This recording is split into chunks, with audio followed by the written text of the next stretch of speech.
ನಾವು ಇಲ್ಲಿದ್ದು ಸುಮಾರು ವರ್ಷ ಆಯಿತು. ಸುಮಾರು ವರ್ಷ ಅಂದರೆ ನಮ್ಮದು ದಾಖಲೆ ಸತ್ರ ಇದೆ, ಒಂದು 100-150 ವರ್ಷ ಆಗಿದೆ.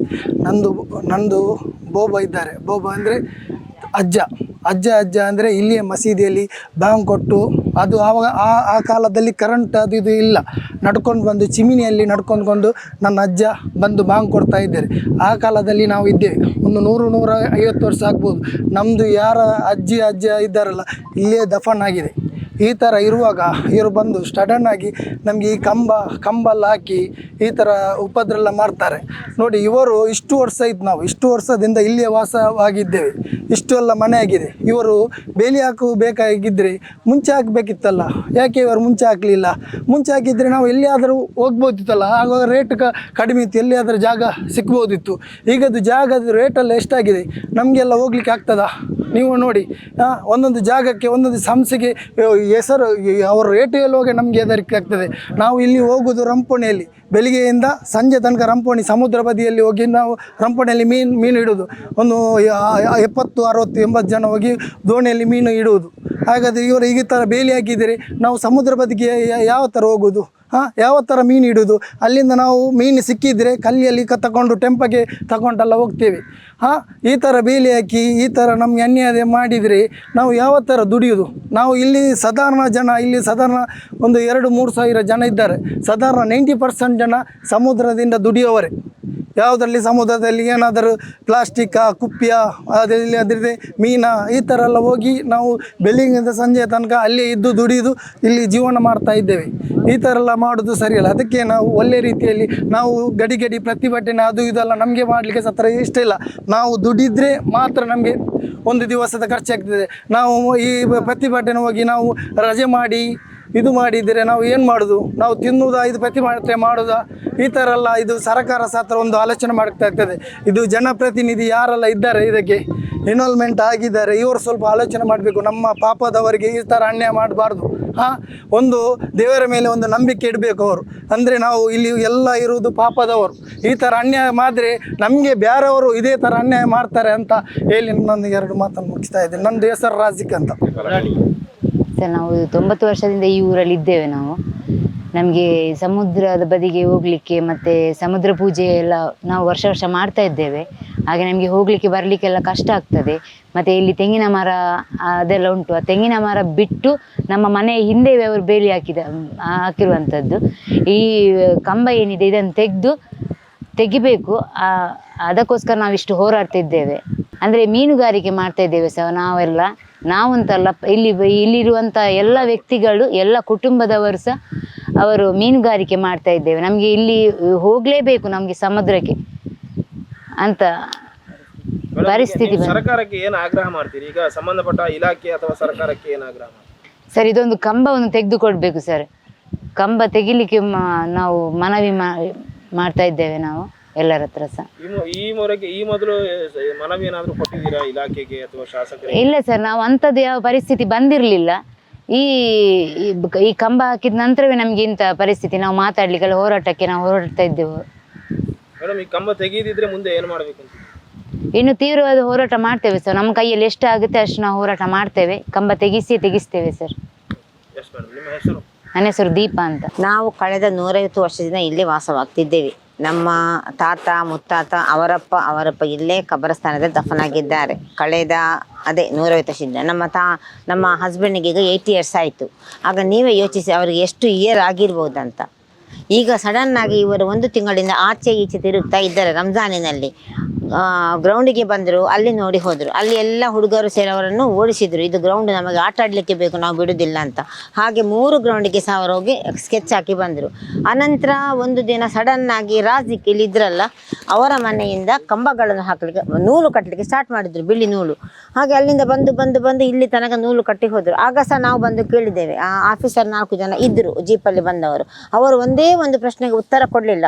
ನಾವು ಕೇಳಿದ್ದೇವೆ, ನಿಮ್ಮ ಸರ್ವ ನಂಬರ್ ತೋರಿಸಿ, ನಿಮ್ಮ ಡಾಕ್ಯುಮೆಂಟ್ಸ್ ತೋರಿಸಿ, ಏನಾದರೂ ಇದ್ದರೆ ತೋರಿಸಿ, ನಿಮ್ಮ ಜಾಗ ಅಂತ ಅದು ನೀವು ತೋರಿಸ್ಬೋದಲ್ಲ, ನಮ್ಮ ಹತ್ರ ಇಲ್ಲ, ನಿಮ್ಮ ಹತ್ರ ಉಂಟಲ್ಲ, ಇದ್ದ ತಾನು ನೀವು ತೋರಿಸಿ ಅಂತ ಹೇಳುವಾಗ ಅವರು ಯಾರಿಗೂ ಸಹ ಉತ್ತರ ಹೇಳದೆ ಜೀಪ್ ಹತ್ತಿಕೊಂಡು ಹೋದರು. ಅನಂತರ ನಮ್ಮ ಕಾರ್ಪೊರೇಟರ್ ಬಂದರು, ಮತ್ತು ಕೆಲವರು ಬಂದು ಮಾತನಾಡುವಾಗ ಯಾರಿಗೆ ಸಹ ಅವರು ಉತ್ತರ ಹೇಳಲಿಲ್ಲ. ಅವರು ಒಂದೇ ಹೇಳಿದ್ದು, ಇದು ನಮ್ಮ ಜಾಗ, ನಾವು ಹಾಕ್ತೇವೆ. ನೀವು ಹೀಗೆ ಕಿರಿಕಿರಿ ಮಾಡಿದರೆ ನಿಮ್ಗೆ ಮನೆಗಳಿಗೆ ಬುಲ್ಡೋಸರ್ ಹಾಕ್ತೇವೆ ಅಂತ ಹೇಳಿ ಹೋದರು. ಆ ನಂತರ ಒಂದು 4-5 ದಿನ ಹೋಯಿತು. ಹೀಗೂ ರಂಜಾನ್ ಆಯಿತು, ಹಬ್ಬ ಆಯಿತು. ಹಬ್ಬದ ಮರುದಿನ ಸಂಡೇ ಅಲ್ಲಿ ಬಂದು ನಿಂತರು, ಸ್ಟಾರ್ಟ್ ಮಾಡಿದರು ಇಲ್ಲಿ ಫಸ್ಟ್ ಕಂಬ ಅದು. ಆಗ ಸಹ ನಾವೆಲ್ಲ ಊರಿನವರು ಸೇರಿ ಅದರ ಬಗ್ಗೆ ಮಾತನಾಡಿದೆವು. ಆಗ ಅಲ್ಲಿ ಮಾತನಾಡುವಾಗ ರಿಯಾಜಿಗ ಇದ್ದಾರಲ್ಲ ಇವರು ರಾಜಿಕ್, ಅವರ ಮನೆಯಲ್ಲಿ ಅವರು ಮಾತನಾಡುವಾಗ ಆಗ ಏನೋ ಹೆಂಗಸರು ಉಲ್ಟಾ ಸೀದಾ ಮಾತನಾಡಿದ್ದಕ್ಕೆ ಇಲ್ಲಿ ಬರುವಾಗ ನಿಜವಾಗಿ ಅವರು ಇಲ್ಲಿ ಸ್ಟಾರ್ಟ್ ಮಾಡಲಿಕ್ಕಿಲ್ಲ. ಅವರು ಸ್ಟಾರ್ಟ್ ಮಾಡಲಿಕ್ಕಿದ್ದದ್ದು ಆ ಮಿಡ್ ರೋಡ್ ಉಂಟಲ್ಲ ಅದರ ಆಚೆ ಸ್ಟಾರ್ಟ್ ಮಾಡಬೇಕಿತ್ತು. ಅವರು ಬೇಕಂತಲೇ ಈ ಬಡವರ ಪಾಪ ದಿನಕೂಲಿ ಮಾಡಿ ದುಡಿಯುವರ ಮನೆಗೆ ಇಲ್ಲಿ ಫಸ್ಟ್ ಕಂಬ ಹಾಕಿದ್ರು. ಆಗ ನಾವು ಬಂದೆವು. ಆಗ 3-4 ಪೊಲೀಸ್ನವರು ಇದ್ದರು.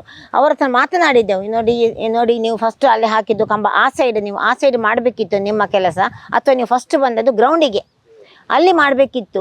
ಯಾಕೆ ಇಲ್ಲಿ ಪಾಪದವ್ರಿಗೆ ಯಾರು ಹೇಳುವವರಿಲ್ಲ ಅಂತ ಬಂದು ಇಲ್ಲಿ ಕಂಬ ಹಾಕಿ ನಾವು ತುಂಬ ಮನೆ ಇದ್ದೆವು ಇಲ್ಲಿ.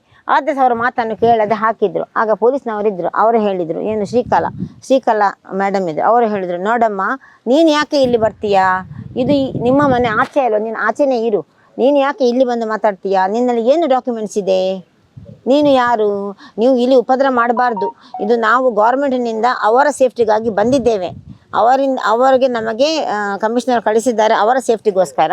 ನೀವು ಅವರಿಗೆ ಏನಾದರೂ ತೊಂದರೆ ಮಾಡಿದರೆ ನಾವು ನಿಮ್ಮ ಮೇಲೆ FIR ಮಾಡ್ತೇವೆ, ಮತ್ತು ನೀವು ಕೇಸ್ ಕೋರ್ಟನ್ನು ನಲಿಬೇಕಾದ್ರೆ ನೀವು ನಿಮ್ಮ ಮನೆಗೆ ಹೋಗಿ ಅಂತ. ನಾವು ಸುಮ್ಮನಾದೆವು, ಮತ್ತೇನು ಮಾಡಲಿಕ್ಕಾಗುತ್ತೆ, ಇಷ್ಟೇ ಜನ ಇದ್ದರು ಆಗ ಸಹ ನಾವು ಸುಮ್ಮನಾದೆವು. ಹಾಗೆ ಅವ್ರು ಪ್ರತಿದಿನ ಬಂದು ನಾವು ಏನು ಎಣಿಸಿದ್ದು, ಇರಲಿ ಬಿಡಿ ಸೀದಾ ಹೋಗ್ತಾರಲ್ಲ, ಮತ್ತೆ ನೋಡುವ ಏನಾದರೂ ಮಾಡುವ ಅಂತ ನಾವು ಶಾಸಕರನ್ನೇ ಸಚಿವರೆಲ್ಲ ಹೋಗಿ ನಾವು 1 ವಾರ ನಮ್ಮದು ಹಾಗೇನೆ ಕಳೆಯಿತು, ಮಾತನಾಡಿದ್ದೆವು. ಅವರು ಸಹ ಹೇಳಿದರು, ಏನಂದರೆ ಇದು ಗೌರ್ಮೆಂಟ್, ಇದು ನೀವು ಲಾಯರನ್ನು ಹಿಡೀರಿ, ಅಥವಾ ನೀವು ಮೀನುಗಾರಿಕೆಯ ಬಗ್ಗೆ ಮಾತನಾಡಿದ ಅವರ ಹತ್ತಿರ. ಸರ್, ನಾವು ಮೀನು ಹಿಡಿಲಿಕ್ಕೆ ಕಡಲಿಗೆ ಹೋಗಬೇಕು, ನಮ್ಮ ಮನೆಯವರೆಲ್ಲರೂ 90% ಜನರು ಮೀನು ಏನು ಮಾಡಬೇಕು ಸರ್ ಅಂತ ಹೇಳುವಾಗ, ಆಗ ಅವ್ರು ಏನು ಹೇಳಿದ್ರಂದರೆ ಒಂದು ಉತ್ತರ ಕೊಟ್ಟರು, ನೀವು DC-ಗೆ ಒಂದು ಯಾರ ಹತ್ರ ದೋಣಿ ಇದೆ, ಯಾರ ಹತ್ರ ಏನು ಇಂಜಿನ್ ಇದೆ, ಯಾರಿಗೆ ಎಣ್ಣೆ ಸಿಗ್ತದೆ ಅವರೆಲ್ಲ ಒಂದು ಒಟ್ಟಾಗಿ ಹೋಗಿ ಅಲ್ಲಿ ಒಂದು ಮನವಿ ಮಾಡಬೇಕಂತ. ಅದಕ್ಕೆ ನಾನು ಯೋಚಿಸಿದೆ, ಹೇಳಲಿಲ್ಲ. ನಾವು ಮೀನು ಹಿಡಿಲಿಕ್ಕೆ ಹೋಗಬೇಕಾದ್ರೆ DC ಅವರ ಹತ್ರ ಯಾಕೆ ಹೋಗಬೇಕು, ನಾವು ದಿನಾಲು ಹೋಗ್ಲಿಕ್ಕೆ ಆಗುತ್ತಾ ನಮಗೆ, ಬೆಳಿಗ್ಗೆ 4 ಗಂಟೆಗೆ ಮೀನಿಗೆ ಹೋಗ್ತಾರೆ, ಆ ಸಮಯದಲ್ಲಿ DC ಇರ್ತಾರೆ ಅಲ್ಲಿ, ಇಲ್ಲ. ಇದೆಲ್ಲ ಮಾತು ನಮಗೆ ಸರಿಯಾಗಲಿಲ್ಲ. ಹಾಗಾಗಿ ನಾವು ನಮ್ಮ ಹೋರಾಟ ಸಮಿತಿಯನ್ನು ರಚಿಸಿ ಮೊನ್ನೆ ಹೋರಾಟ ಮಾಡಿದ್ದೆವು. ನಮ್ಮ ಇದು ಏನಂದರೆ, ಇದು ಕಂಬ ತೆಗಿಬೇಕು, 1ನೇದು. 2ನೇದಾಗಿ ಇನ್ನು ಮುಂದೆ ಅವರು ಬರಬಾರ್ದು ಉಪದ್ರ ಕೊಡಲಿಕ್ಕೆ,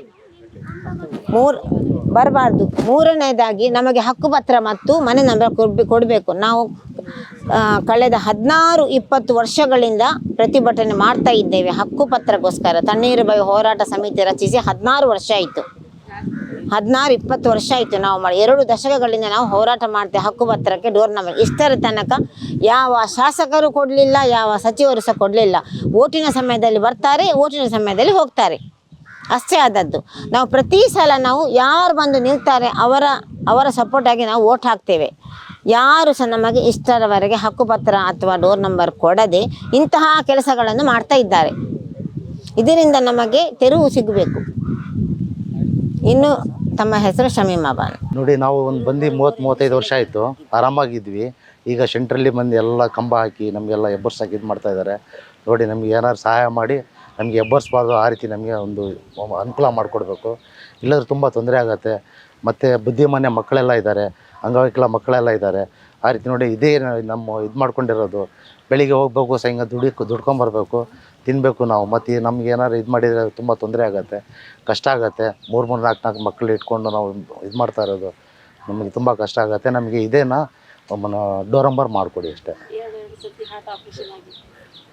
ಇದು ಬೇಲಿ ಹಾಕಿದ್ರಿಂದ ಇದು ಬೇಲಿ ಹಾಕಿದ್ದಕ್ಕೆ ನಮ್ಗೆ ತೊಂದರೆ ಆಗ್ತಾ ಇರೋದು. ಫಾರೆಸ್ಟ್ನವ್ರು ಬಂದು ನಮಗೆಲ್ಲ ಬೇಲಿ ಹಾಕಿ ನಮಗೆ ಉಪದ್ರ ಕೊಡ್ತಾ ಇದ್ದಾರೆ. ಈ ಬೇಲಿ ಈ ರೀತಿ ಇರಬಾರ್ದು. ನಮಗೆ ಓಪನ್ ಹೆಂಗಿತ್ತು ಮುಂಚೆ ಅದೇ ರೀತಿ ಇರಬೇಕು. ಈ ಬೇಲಿ ಎಲ್ಲ ತೆಗಿಬೇಕು. ನಮಗೆ ಬೇಲಿಂದನೇ ಸಮಸ್ಯೆ ಆಗ್ತಾ ಇರೋದು. ಏನು ಅಡ್ಡ ಹಾಕಿ ಎಲ್ಲ ನಮಗೆ ಉಂಟಲ್ಲ, ಜಾಗ ಎಲ್ಲ ಕಡಿಮೆ ಮಾಡಿದ್ದಾರೆ. ಸಮುದ್ರ ಬದಿಗೆ ಇದು ಮಾಡ್ತಾ ಇದ್ದಾರೆ. ನಮ್ಗೆ ಈ ಬೇಲಿ ನಮಗೆ ಬೇಡ ಇತ್ತು, ಬಂದು ಹಾಕಿದ್ದಾರೆ. ಅದು ನಾವು ತೆಗಿಸಿ ಇದು ಮಾಡಬೇಕು ನಮ್ಮ ಬೇಲಿ. ಸರ್, ಈ ಊರಿಗೆ ಮತ್ತು ಸಮುದ್ರಕ್ಕೆ ಏನು ಸಂಬಂಧ ಸರ್, ಏನು ನಂಟಿದೆ ಸರ್? ನಾವು ಇಲ್ಲಿ ನೋಡಿ, ನಾವು ಸಹ ಇಲ್ಲಿ ಕಂಪನಿಗೆ ಹೋಗಿ ನಾವು ಮೀನಲ್ಲಿ ದುಡ್ಡು ತಿಂತೀವಿ. ನಾವು ಬೆಳಿಗ್ಗೆ ಹೋಗಿ ಸಂಜೆ ಮೀನಲ್ಲೇ ನಾವು ಇದು ಮಾಡ್ಕೊಂಬರೋದು, ತಿನ್ನೋದು, ಅದರಲ್ಲೇ ಇದು ಮಾಡೋದು ನಾವು. ನಮಗೆ ಎಲ್ಲ ಇದು ಬೇಲಿ ಹಾಕಿದ್ರೆ ತುಂಬ ತೊಂದರೆ ಆಗುತ್ತೆ. ಸಮುದ್ರದಿಂದ ನಮಗೆ ಉಪಯೋಗ ಇರೋದು. ಯಾಕಮ್ಮ ಅಂದರೆ ನಮಗೆ ಅಲ್ಲೇ ಹೋಗ್ಬೇಕು ಮಾಡ್ಕೊಂಡು ಬರಬೇಕು.